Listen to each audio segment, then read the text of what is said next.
안녕하세요. 35년 이상 어르신들의 편안한 밤을 연구해온 김 박사입니다.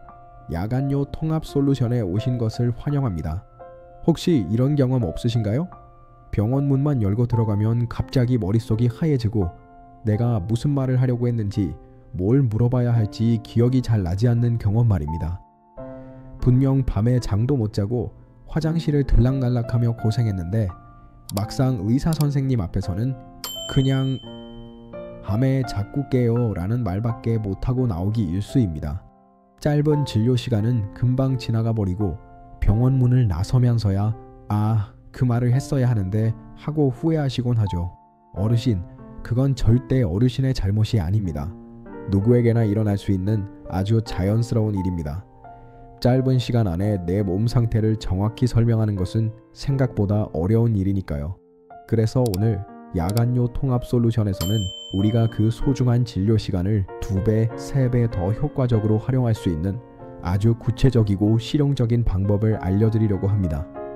의사에게 딱 이 3가지만 정확히 말씀하시면 어르신의 야간요 진단과 치료 과정이 완전히 달라질 수 있습니다. 오늘 방송이 어르신이나 혹은 부모님의 건강에 꼭 필요하겠다고 생각되신다면 잠시 시간을 내어 구독 버튼을 눌러주세요. 저희의 따뜻한 이야기가 더 많은 분들께 닿을 수 있습니다. 우리가 병원에서 의사를 만나는 시간은 안타깝게도 그리 길지 않습니다. 그러다 보니 의사 선생님들은 환자분들의 말씀을 듣고 검사 결과를 확인하고 진단을 내리기 위해 아주 짧은 시간 안에 많은 정보를 처리해야 합니다. 이때 의사가 가장 필요로 하는 것은 환자분의 주관적인 느낌이 아니라 객관적인 정보입니다. 특히 야간요처럼 생활 습관이나 다른 질병과 밀접하게 얽혀있는 증상은 더더욱 그렇습니다. 서울 아산병원이나 여러 대학병원의 비뇨의학과 교수님들이 공통적으로 강조하는 것이 있습니다. 바로 환자분이 얼마나 구체적인 정보를 제공하느냐가 진단의 정확성을 결정한다는 것입니다. 그렇다면 의사가 야간요를 진단하기 위해 꼭 알아야 하는 3가지 핵심 정보는 무엇일까요? 첫 번째, 그리고 가장 중요한 것은 바로 배뇨일지입니다. 즉, 소변 기록입니다. 이것은 의사에게 어르신의 방광이 실제로 어떻게 일하고 있는지를 보여주는 유일한 객관적인 증거입니다. 밤에 몇 번을 깨는지, 한 번 갈 때마다 소변 양은 얼마나 되는지, 낮에는 또 얼마나 자주 가는지, 이 정보가 없으면 의사는 그저 추측에 의존할 수밖에 없습니다. 두 번째는 현재 복용 중인 모든 약물 리스트입니다. 어르신들은 보통 고혈압이나 당뇨 혹은 다른 지병으로 여러 가지 약을 드시는 경우가 많습니다. 그런데 그 약물 중 일부, 예를 들어 특정 고혈압 약, 이뇨제 성분은 소변 양을 늘려서 야간요를 유발하거나 악화시킬 수 있습니다. 의사는 어르신이 어떤 약을 언제 드시는지 반드시 알아야만 정확한 원인을 감별할 수 있습니다. 세 번째는 야간요 외의 다른 증상들입니다. 제가 항상 말씀드리지만 야간요는 그 자체로 병이라기보다는 다른 원인에 의해 나타나는 증상입니다. 혹시 소변을 볼 때 통증이 있으신가요? 소변이 마려우면 참기 힘든 요절박 증상이 있으신가요? 아니면 소변 줄기가 약해지고 잔뇨감이 있으신가요? 이런 추가 정보들은 야간요의 원인이 과민성 방광인지 혹은 남성분들의 경우 전립선 비대증 때문인지를 구분하는 결정적인 단서가 됩니다.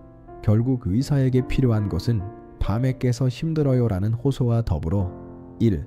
얼마나 자주, 얼마나 많이 싸는지 배뇨일지, 2. 혹시 먹는 약 때문은 아닌지 약물 리스트, 다른 불편함은 없는지 동반 증상하는 이 3가지 구체적인 정보입니다. 자, 그렇다면 이 3가지 정보를 어떻게 준비해야 할까요? 전혀 어렵지 않습니다. 제가 아주 쉬운 방법으로 차근차근 알려드리겠습니다. 가장 중요한 첫 번째, 배뇨일지 작성법입니다. 이름이 일지라고 해서 거창하게 생각하실 필요가 전혀 없습니다. 무슨 특별한 양식을 인쇄하거나 복잡한 툴을 만드실 필요 없어요.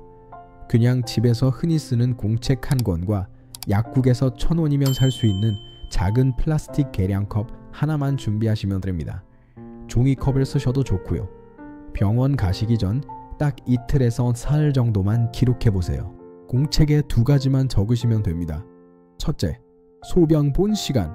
예, 오전 9시 30분, 오후 2시 10분, 밤 11시, 새벽 2시 40분.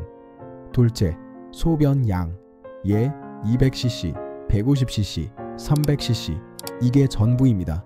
낮이든 밤이든 소변을 보실 때마다 계량컵에 받아서 양을 확인하고 공책에 시간과 함께 적어두시는 겁니다. 이렇게 이틀만 기록해도 의사는 어르신이 하루에 총 소변을 얼마나 보는지, 다뇨증인지, 밤에 보는 소변 양이 하루 총량의 3분의 1을 넘어가는지, 야간 다뇨인지, 혹은 방광 용량이 너무 잦아서 자주 가는 것인지, 방광 저장 문제인지를 명확하게 알 수 있습니다. 이것만큼 확실한 진단 도구는 없습니다. 두 번째, 복용 약물 리스트입니다. 이건 더 간단합니다. 병원에 가실 때 지금 드시고 있는 약봉투나 약통을 전부 그대로 들고 가시는 것이 가장 좋습니다. 그게 힘드시다면 약 이름과 하루에 몇 번, 언제 드시는지를 종이에 적어 가시면 됩니다. 특히 고혈압약, 당뇨약 혹은 수면제나 안정제 종류를 드시고 있다면 절대 빠뜨리면 안 됩니다. 세 번째, 동반 증상 메모입니다. 이것도 공책 한 편에 간단히 메모해 보세요. 예, 소변이 마려우면 참기 힘들다. 소변 볼 때 따끔거린다. 다리가 자주 붓는다. 이런 간단한 메모 하나가 의사에게는 진단의 방향을 잡는 나침반이 되어줍니다. 이렇게 배뇨일지, 약물 리스트, 증상 메모, 이 3가지만 준비해서 진료실에 들어가시면 의사는 어르신을 적극적으로 치료에 동참하는 환자로 보게 될 것이고 훨씬 더 정확하고 깊이 있는 상담을 해드릴 수밖에 없습니다. 많은 어르신들께서 진료실에서 질문하는 것을 어려워하십니다. 혹시 내가 너무 귀찮게 하는 것은 아닐까? 혹은 이런 것까지 물어봐도 되나 망설여지기 때문이죠. 또 어떤 분들은 야간뇨라는 문제 자체가 조금 부끄럽고 창피하게 느껴져서 적극적으로 이야기하기를 꺼리시기도 합니다. 어르신, 절대 그렇게 생각하지 마십시오.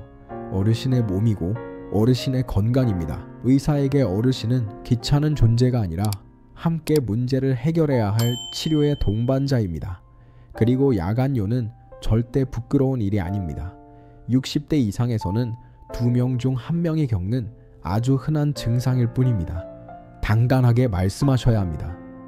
오늘 제가 알려드린 3가지, 특히 배뇨일지를 준비해 가시는 것은 의사에게 나는 내 병을 고치려는 의지가 이만큼 강합니다 라고 보여주는 가장 확실한 신호입니다. 좋은 치료는 정확한 진단에서 나오고 정확한 진단은 바로 어르신이 제공하는 구체적인 정보에서 시작됩니다. 그러니 다음 병원 방문이 잡혀 있으시다면 혹은 야간뇨 때문에 병원에 가야 할지 망설이고 계셨다면 다른 것 다 잊으셔도 좋습니다. 딱 이틀만 배뇨일지를 작성해서 가져가 보세요. 이 작은 노력이 어르신의 진료 시간을 2배 더 가치 있게 만들고 불필요한 검사를 줄이며 어쩌면 어르신을 괴롭혀온 진짜 원인을 찾는 결정적인 열쇠가 될 것입니다. 오늘부터 당장 시작해 보시는 건 어떨까요? 그저 공책과 컵 하나면 충분합니다. 지금까지 야간뇨 통합 솔루션의 김 박사였습니다. 부디 오늘 밤은 편안히 주무시길 바랍니다.